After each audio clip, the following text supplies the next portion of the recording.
This is Channel 2 News at noon. Good afternoon, everyone. The smoke is still smoldering at the Waco compound in Texas, where a violent siege ended in flames. But now questions are being fired at the FBI about how it handled the standoff. Reporter Mike Longman has the latest. At their latest news briefing, federal authorities say they did keep fire trucks away from the scene initially to protect firefighters. Also, they thought the possibility of suicide by fire was remote. Either way, they said the possibility of extinguishing the fire would have been very rough because of the high winds here. They said all the water in the world would not have extinguished that fire. As authorities here were preparing to sift through the molten remains of the Branch Davidian compound, the FBI was taking heat from a relative of a cult member who said the massive fire here might not have happened if agents on the scene had not resorted to military tactics. We offered to put a body of people together who knew potentially how to turn this thing around, and we were not considered. On the morning after the inferno, the FBI remains convinced David Koresh gave the order for mass suicide. The cult leader's attorney maintains Koresh did not want to die.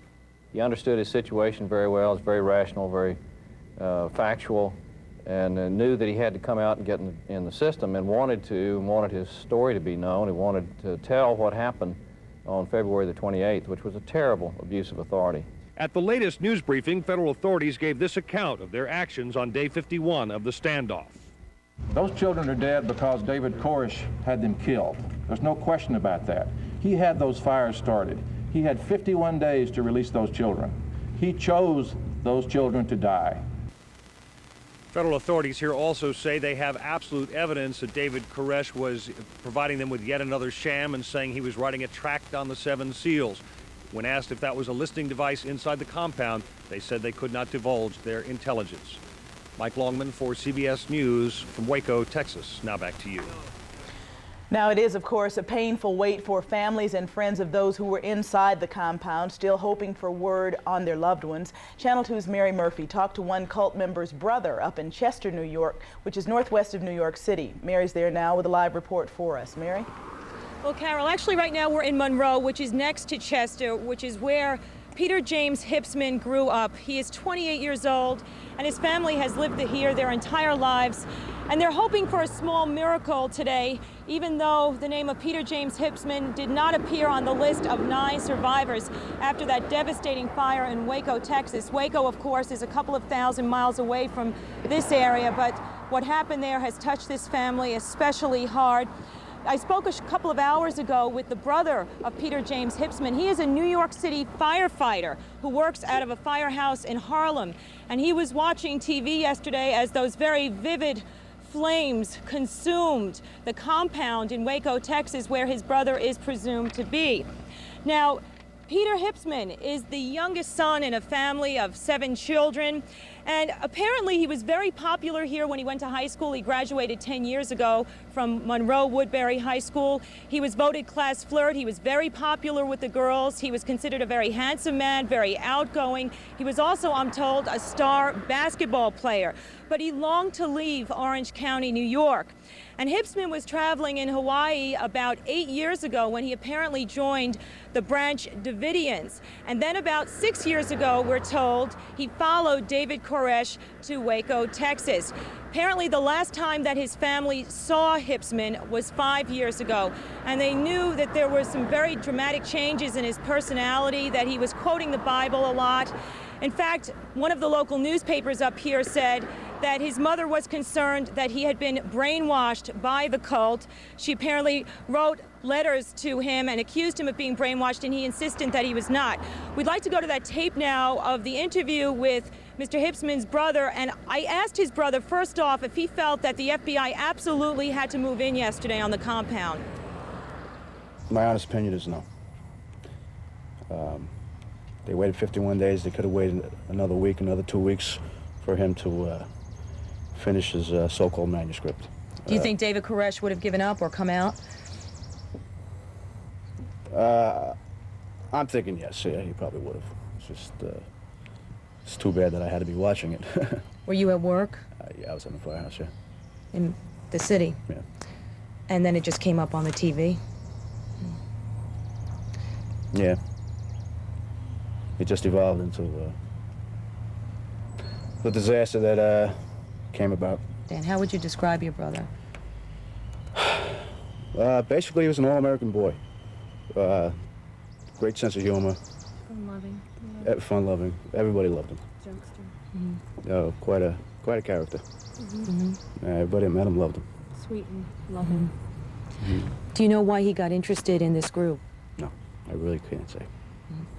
But you knew that he had become involved with something very foreign to what you were brought up with when he called up from Hawaii?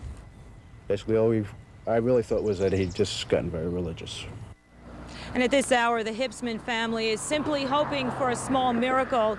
But hope is fading with the news that the list of 9 survivors does not contain the name of Peter Hipsman. But as I mentioned, they are hoping for a miracle. Reporting live from Monroe, New York, I'm Mary Murphy, Channel 2. Back to the studio. All right, Mary, thank you. Now, one of the questions you might be asking yourself today is, why would a person join a cult like the Branch Davidians? But from Jim Jones to David Koresh, charismatic leaders have attracted followers with promises of a better life, only to lead them down a path of destruction. CBS News correspondent Bill Lagatuda has more. Enveloping the compound. Ruth Mosier watched the siege in Waco come to its terrible end and wondered how her daughter Sherry could have gotten caught up in such a cult. I just had a premonition yesterday. What was that telling you? About what? I'd never see her again. Sherry Jewell was not listed among the survivors. You know, watching them die was like watching my family die again. Winona Norwood lost 27 members of her family in Jonestown when 900 followers of another charismatic would-be messiah convinced them to commit suicide. These ego, power-hungry maniacs. Why can't they be stopped? Despite the lessons of Jonestown and now Waco, cults in America are thriving, as many as 2,500 in operation. Maybe a third believe the end of the world is near, and as in the cult of David Koresh, may be determined to see their prophecy fulfilled. At all costs, they don't want to be proven wrong. They will go to great lengths, even to taking their own life. Experts say almost anyone who is lonely or confused is susceptible. When people join a group, they don't realize they're joining a cult. I've talked with hundreds of people who said, while I was in the group, I didn't realize it was a cult. Only David was leader, and God is in control now. God is the leader now. Karen Doyle is a Branch Davidian living in California. Her thoughts on David Koresh? I don't believe he's dead, not in that sense. I mean, in the spiritual sense. Her father was in the compound in Waco and survived. She's not sure if her sister died with the others. Bill Lagatuda, CBS News, Los Angeles. Back here at home, a New Jersey man is suspected in a deadly wave of drive-by shotgun shootings in Washington, D.C. The latest victim was a 61-year-old man who was shot and killed just yesterday. Now, 3 people have been killed and 4 wounded in this series of attacks in the nation's capital. 29-year-old James Swan, Jr. of Island, New Jersey, was arrested after a police chase yesterday. He has now been charged with murder. Police say they do not know of a motive for these attacks. Residents of Los Angeles are going to the polls today in their town to choose a new mayor to replace Tom Bradley. A huge field it is, too. 24 candidates are running. But since you need more than 50% of the vote to win, a runoff between the 2 top contenders is almost certain. The front runners are Councilman Michael Wu, who is a liberal, and businessman Richard Riordan, a conservative Republican. Political experts say the peaceful outcome of the Rodney King trial will probably help Michael Wu, who has a minority following. Coming up after a break, a special meeting up in Connecticut on reports of child sexual abuse against director Woody Allen.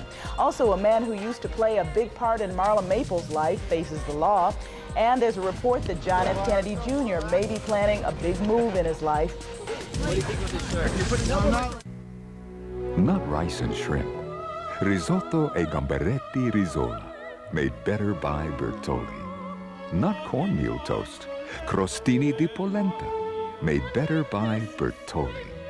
Only Bentolli, Italy's best-loved olive oil, brings out the true flavor of foods this delicious and this good for you, as olive oil has no cholesterol. If you want it to be better, it better be Bentolli. I had heard about the treatment, but I was scared and kind of embarrassed. The pain was unbearable. Before I knew it, it totally ruined my life. I was so uncomfortable, I couldn't do anything. I can't believe I waited so long. I was home the same day. Don't suffer one more day. Call 1-800-MD-LASER to help put an end to pain from hemorrhoids or hernias. Say hello to us and help say goodbye to pain. The Horowitz's marriage was founded on a fortune. She was a Hollywood showgirl. He was a billionaire. Together they traveled to exotic lands and lived on luxury yachts. But now their relationship has sunk in a $500 million monsoon. He's like a shark. They just go after their prey with no emotion. Horowitz versus Horowitz, The Golden Titanic, on hard copy. Tonight at 7 on Channel 2. We've got lots and lots and lots and lots of chunky sauce. Lots of apples you'll adore. Lots of flavor to the core. Unlike regular sauces, Mott's Chunky has big slices of crisp apples. Apples like Rome, Macintosh, and Delicious. So it's thick and chunky. Mott's and Mott's and Mott's of Mott's. Mott's and Mott's and Mott's of Mott's. You love apples, we've got lots. Mott's and Mott's and Mott's of Mott's. How do you make a great sandwich? Start with French bread. Whole wheat. Dark rye. A lot of mayo. Mustard. Onions. No onions. Tomatoes. Roast beef. Ham. Love some salami in there. And then Lorraine cheese, sliced real thin. Lorraine cheese, preferably. Lorraine. Without Lorraine, it's just not a sandwich. Ask for mild, creamy Lorraine cheese in your grocer's deli. It's what all great sandwiches have in common. You squish it down and bite it like this. New York City residents are getting in on the search for a new schools chancellor now. About 60 people turned out for a public hearing last night to tell a search committee what they would like to see in a new chancellor. As you probably know, Joseph Fernandez is being forced out at the end of June. His support of controversial programs such as condom distribution in high schools and teaching tolerance of homosexuality cost him his job. Our new chancellor must be a man or woman of proven moral character, who is truly interested in the welfare of children and not in politics, and particularly not in special agendas. We believe that the next chancellor should be someone who can heal the divisions among us. Now, the search committee plans to hold 4 more public hearings in the next 2 weeks.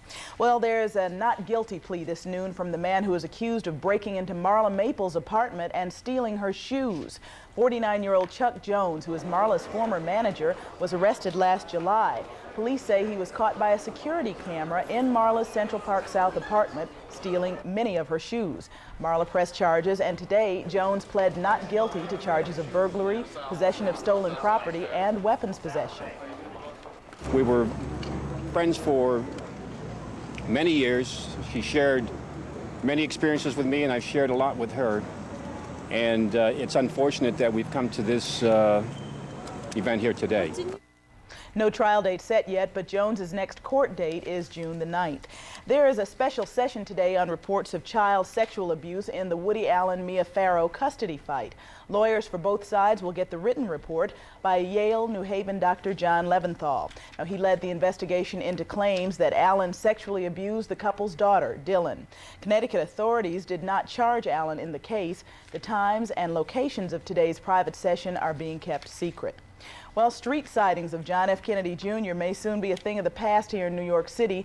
The Daily News says that a source tells them that the Manhattan Assistant District Attorney is moving to our nation's capital. He reportedly may be up for a job at the Justice Department.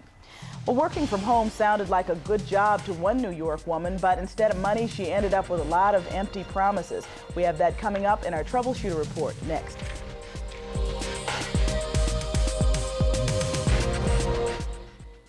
Something revolutionary has arrived. And though it may not change the course of mighty rivers or quite move mountains, the first great-tasting, lower-calorie candy bar will move you.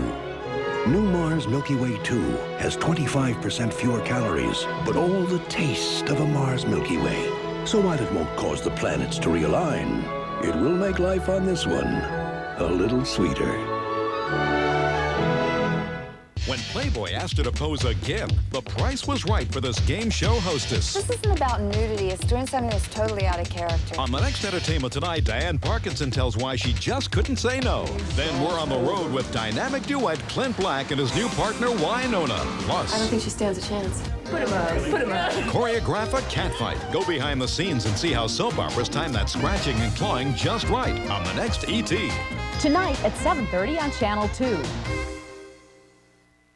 I was at BJ's Wholesale Club when I saw this new grease-releasing Tide. I figured it was worth a try. I had this really tough hamburger stain on my new blouse. There was grease all over. My friend Jan felt terrible. When it comes to tough grease like this hamburger stain, nothing beats the power of new Tide with grease releasers. Now at a great price at BJ's Wholesale Club. The grease was gone. I told Jan this new Tide got it out. That didn't surprise her, but the great price did. New Tide with grease releasers.